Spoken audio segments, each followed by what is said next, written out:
Hello friends, in today's video we will discuss in detail a very important topic called Ghadar movement.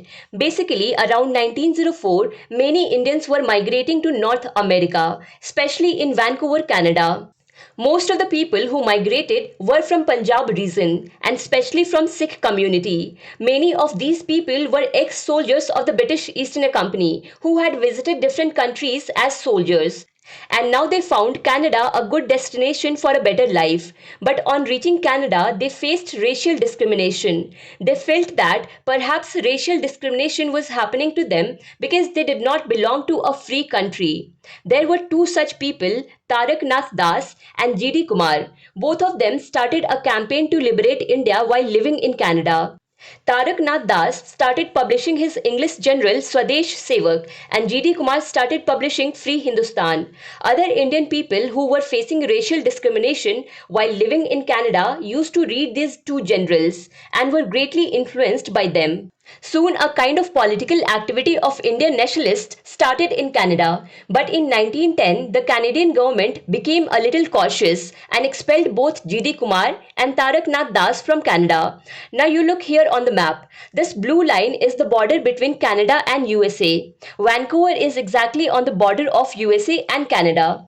So when these two were expelled from Vancouver, they migrated from Vancouver and settled in Seattle, USA. So basically both of them crossed the Canadian border and came to America. Now what happened was that now Seattle has become a new center for revolutionary activities. Besides this, in 1911, an important event happened that Lala Hardayal also came to America. Although Lala Hardayal was a lecturer in America's Stanford University. But his main mission was to drive the British out of India. Lala Hardayal believed that if the British government has to be thrown out, then this work can be done only by force, by the power of armed revolt. He came here and first started a circular named Yugantar Circular. In this, he praised people in detail about the bomb attack that Rash Bihari Bose had done on Lord Hardinge's convoy in 1912. Basically, the mastermind of this attack was Rash Bihari Bose, and he did this bomb attack on Lord Hardinge's convoy when the capital of British India was being shifted from Bengal to Delhi. Lala Hardayal used to look at this daring activity of Rash Bihari Bose with great respect. Now in 1912, Lala Hardayal forms an organization named Pacific Coast Hindustan Association. Later this organization came to be known as Ghadar Party. A working committee of Pacific Coast Hindustan Association was formed. The working committee decided that, first of all, a weekly newspaper would be started, whose name would be the Ghadar. Ghadar means revolt. Then a headquarter of Ghadar party was met in San Francisco. The name of the headquarter was Yugantar Ashram. And with this, the Ghadar movement started. The political workers working in the Ghadar movement were also called Ghadar militants. So Ghadar militants were going from place to place to prepare the Indian people living in USA and Canada and working in the mills there against the British government. So now many people came and started joining Yugantar Ashram. Yugantar Ashram had now become the home of these political workers. Apart from this, every week a weekly edition of Ghadar was printed, in which there used to be a huge article on the first page which had the heading of the British government's Black Book, that is, the exploits of the British government were written in detail in it.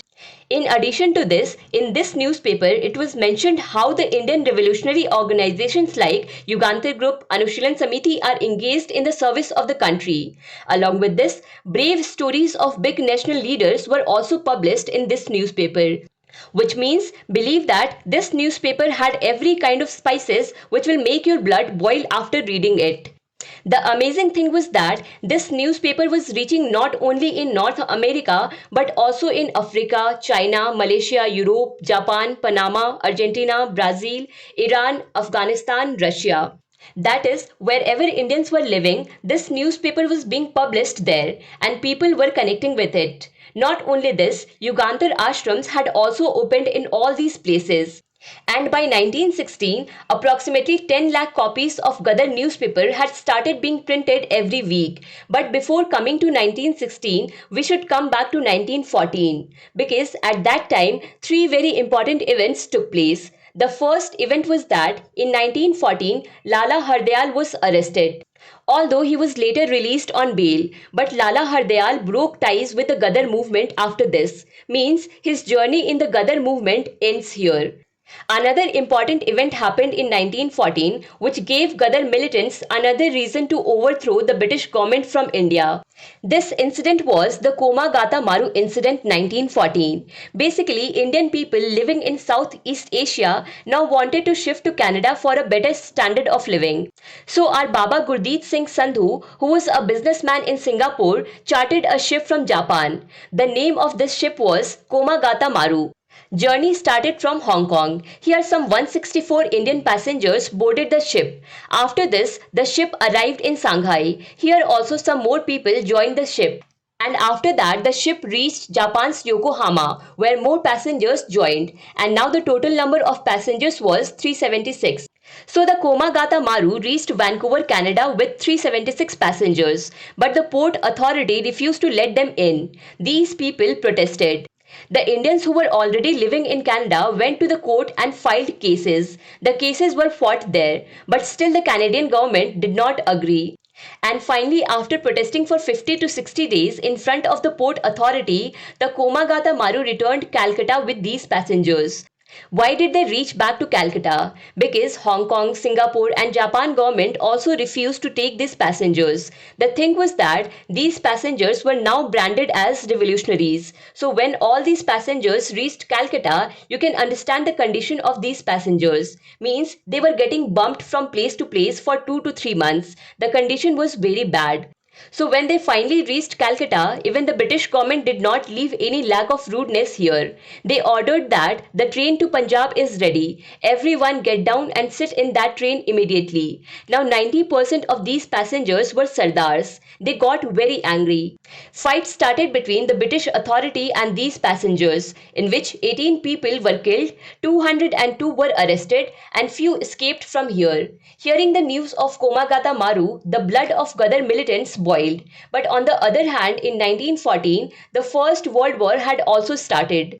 So the Ghadar militants thought that the British government would be busy in the First World War. This is a great opportunity to teach a lesson to the British government. So the Ghadar militants came to India to start an armed revolt in India.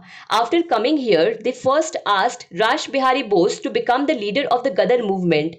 Rash Bihari Bose already had a habit of playing with threats, so he accepted the leadership. After this, Ghadar militants started preparing to plan a mutiny, an armed revolt against Britishers by involving Indian soldiers working in British army. But British CID gets news of this. And after that, one by one, all the leaders of Ghadar movement were put in jail and some were even hanged. Rash Bihari Bose left India and went to Japan. And then it came to know that he got married there, and after that there were no leaders left in the Ghadar movement, and in this way by 1916 the British government completely crushed the Ghadar movement. In the next video we will discuss in detail the Home Rule movement. If you like this video, then do not forget to press like button, share it with your friends and subscribe to Bookstava channel to keep watching more such videos. Apart from this, the complete playlist of animated videos of history is available on Bookstava channel. You can watch them too. Thank you so much for watching Bookstava.